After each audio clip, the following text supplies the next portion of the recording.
ang pamaagi ni Hesus sa paghimo o kaning mga apostoles sama ni Mateo lahi kayo sa standard nato nga mga tao. Ang atong qualifications nga pilion kana gyung haom sa trabaho niya.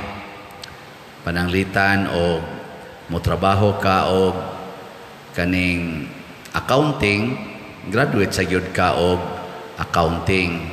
Trabaho ka pagka-pulis, mo eskwela gyud ka sa kursos pagka-pulis. Nautical, graduate sa kag nautical. Pero si Jesus, ang iyang suguon sa pagsuwat sa iyang ebanghelyo o ang iyang giplanuhan nga himuong magsasangyaw sa maong ebanghelyo, usa ka tawo nga gitawag sa publiko nga makasasala. O kinsa maning makasasalaa, kaning mga kobrador sa buhis.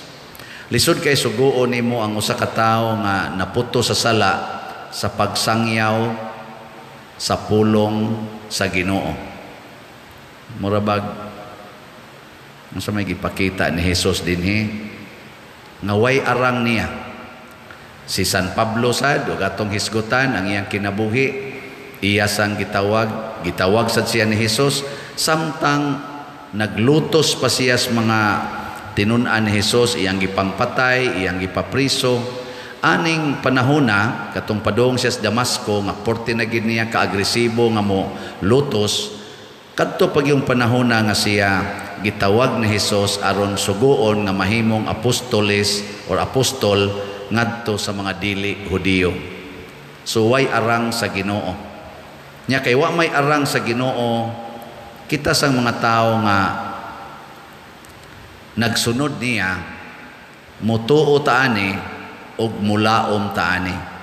Muna kining mga kahimtang ros kalibutan nga murag na magipanahon no makaingon tawa na gid ni paglaom ning tawhana usab maliso pa bukos ang sana maliso pa ang sa tugana bukos kawayan. Napatoy uban moingon mutuo ko kun muputi ng uwak. Nara ba sa usahay muputi sa nang uwak panagsa. Ang lisod-lisod sa tingali kanayon mutuo ko kun ang sapa musaka na padung sa bukid.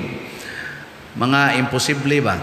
Pero ang Ginoo nagsulti nato nga kinahanglan gyud nga kita mulaom. Nya samtang mulaom ta kinahanglan sad nga mobansay ta sa mga makapalambo sa paglaom ug makapahimong tinuod sa gahom sa Ginoo nga mousab sa sitwasyon or sa tao. Ug unsa maning mga buhata, si San Pablo sa atong unang pagbasa naghisgot siya nga nabilanggo siya tungod sa ebanghelyo. Mo nang niingon siya, kitang tanan gitawag og nindot gid unta nga kita muhaom sa atong kinabuhi, muhaom ta sa atong pagkatinawag. Nya nagmention siya din higpipila ka mga pahaom ba nga kita mga tinawag. Aw kita gud mga Kristiyanos nagsimba dinhi hasta dias online siging paminaw sa misa or simbas misa, muhaom unta kuno taani. Ug unsa may atong mga batasan nga batunan kining pagka mapaubsanon. Mo ginay naguna humility, pag mapaubsanon kamo, pag maaghop kanang pagka meek, dili ba masuko ba aghop ug kasing-kasing, ug pag mapailubon kanunay patience.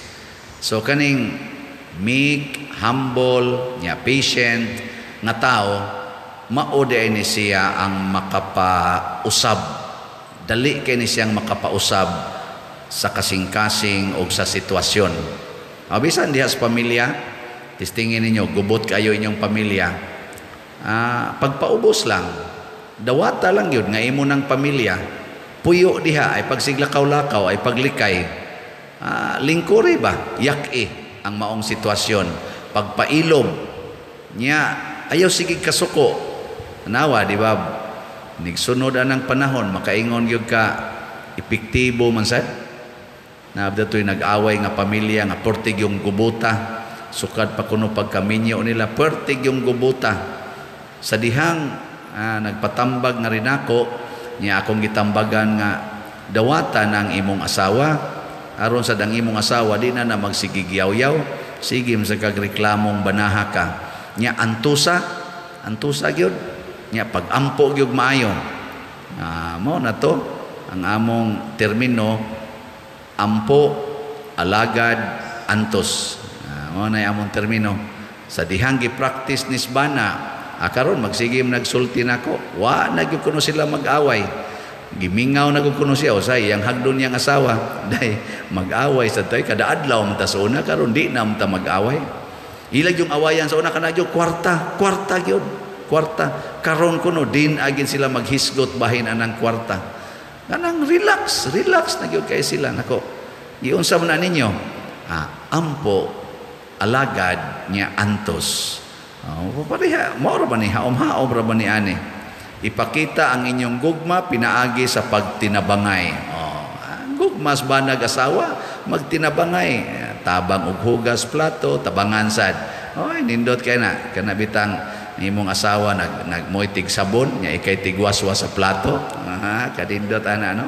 Nya manglaba kuyog sad mo ikay tighumol siya tig sabod. Di ba? Ikay tigpuga siya tighayhay. Nindot kayo. Gibuhat na ninyo. Wah gyud usa dito gatrabaho kusmod kay gnaw, usa sa dito lain sa gibuhat kusmod sa gnaw. So sloya mo na ang gugma ipakita gyud sa atong pagsunod sa mga maayong hiyas. Unya dayon mutuo gyud ta nga matag tawo gigasahan sa Ginoo matud pang San Pablo. Lain-lain tagasa, dili na to i-uniform. Why sinahay?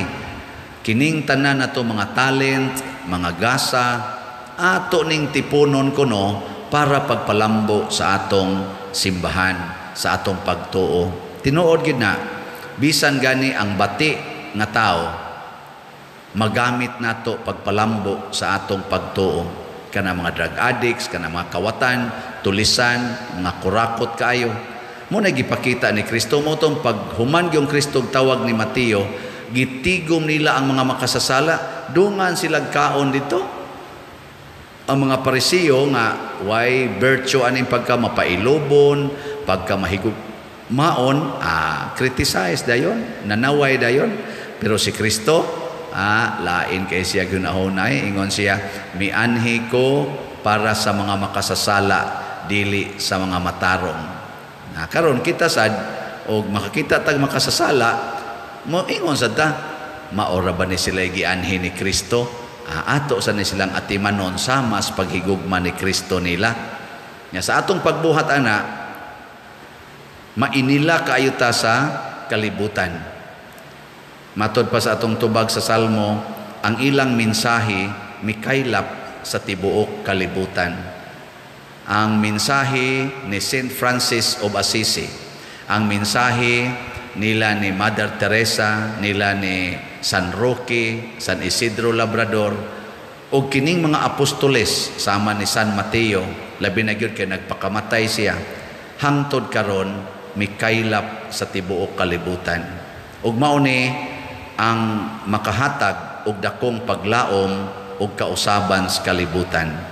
Nya kung ang kalibutan mausab pinaagis mensahe ani mga apostoles, unsa naka ang pag-usab lang sa imong pamilya, ang pag-usab lang sa imong mga silingan, ang pag-usab lang dinhi sa atong usa ka parokya. Mao na og magtinabangay ta. Ang ato dinhing parokya, ang atong paagis pagtinabangay kanig yung baligya aning slat. Tungod aning atong slat-slat, hasta daghana ra tanawalan ni atong parokya, atong simbahan nangausab, wa mausab kay nabati, nag-anam og kanindot. Kanang symbolic ni siya na kung magtinabangay di ay ta, unya sunod sa pamaagi ni Kristo nga dili kwarta ang higugmaon kung dili ang pagtinabangay, paghigugmaay, mga usab gyud gikan sa bati munindot, gikan sa nindot mas munindot, og hangtod gyud musangko tas kinanindutan nga kinabuhi nga mao ang langit. Diin to ang nagpuyo na ron sila si San Mateo og kuyog sa mahal nga Birhen Maria, nilang San Vicente Ferrer og sa tanang mga anghel og mga santo sa langit. Pagkanindot og matipon ta didto, no? Sige, mo na atong pangandoyon kanunay.